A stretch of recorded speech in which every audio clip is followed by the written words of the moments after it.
Morning. आज जो कथा सरित सागर में हम जो कहानी सुनेंगे उस कहानी का नाम है पारनी और राजा नंद। बरूची ने अपनी कहानी फिर से शुरू करते हुए कहा, इंद्रदत्त और व्याडी के साथ पढ़ते पढ़ते जब मैं जवान हुआ तब व्याडी की सहायता से उपकोसा से मेरा विवाह हो गया। वह मेरी मनचाही स्त्री थी। उसके साथ मैं ससुराल में ही सुख से रहने लगा। उन्हीं दिनों वर्ष के एक शिष्य से मेरा शास्त्रार्थ हुआ। इस शिष्य का नाम पारनी था।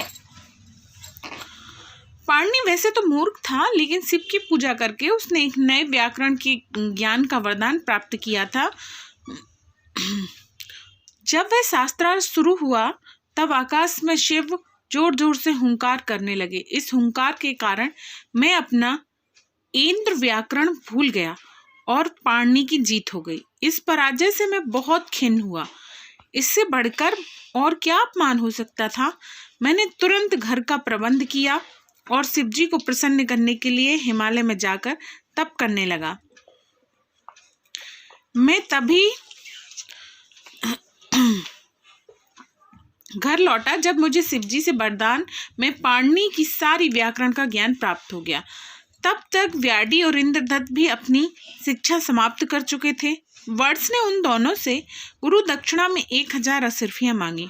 उनके पास असरफियां कहाँ थी, इसीलिए हम लोग राजा नंद के पास गए। लेकिन हमारे पहुंचने से पहले ही राजा नंद का प्राणांत हो चुका था, पर अभी दाह संस्कार नहीं हुआ था।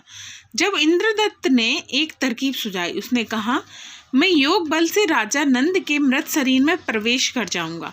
इस प्रकार राजा नंद जी उठेगा और जब तक उसके शरीर में रहूंगा तब तक व्याडी मेरे शरीर की रक्षा करेगा। ऐसा ही किया गया। राजा नंद फिर जी उठा और मैंने दरबार में जाकर उससे असरफियां मांगी।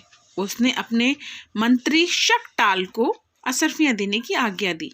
मंत्री बड़ा चालाक था, उसे कुछ संदेह हो गया। उसने तुरंत राजाज्ञा निकाली कि नगर के सारे मुर्दों को जला दिया जाए।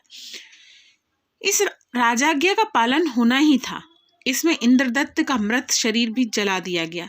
व्याडी ने राजा से जाकर शिकायत की कि योग करने वाले ब्राह्मण के शरीर को फूंककर बड़ा अन्याय किया गया है। यह सुनकर राजा को बड़ा दुख हुआ, लेकिन उसने 1000 असरफियां मुझे दिला दी। शाकटाल मना नहीं कर सका, लेकिन उसने राजा को मारने का षड्यंत्र रचा। व्याडी ने यह सूचना भी राजा को बताई कि शाकटाल राजकुमार चंद्रगुप्त को राजा बनाना चाहता है।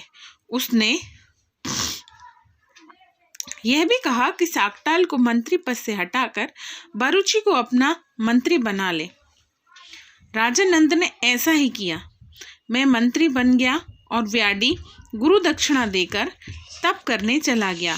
उसके बाद मैंने राजा को सुझाया कि शाकटाल को उसके 100 पुत्रों को एक अंधे कुएं में कैद कर दिया जाए। राजा ने उस सुझाव को मान लिया। बंदी जीवन में उनको सिर्फ 1 प्याला पानी और 1 प्याला सत्तू दिया जाता था। इसका परिणाम यह हुआ कि धीरे धीरे शाकटाल के सभी पुत्र मर गए। मैं राजा के साथ पाटलिपुत्र चला गया और राजमंत्री का काम करते हुए आनंद से रहने लगा।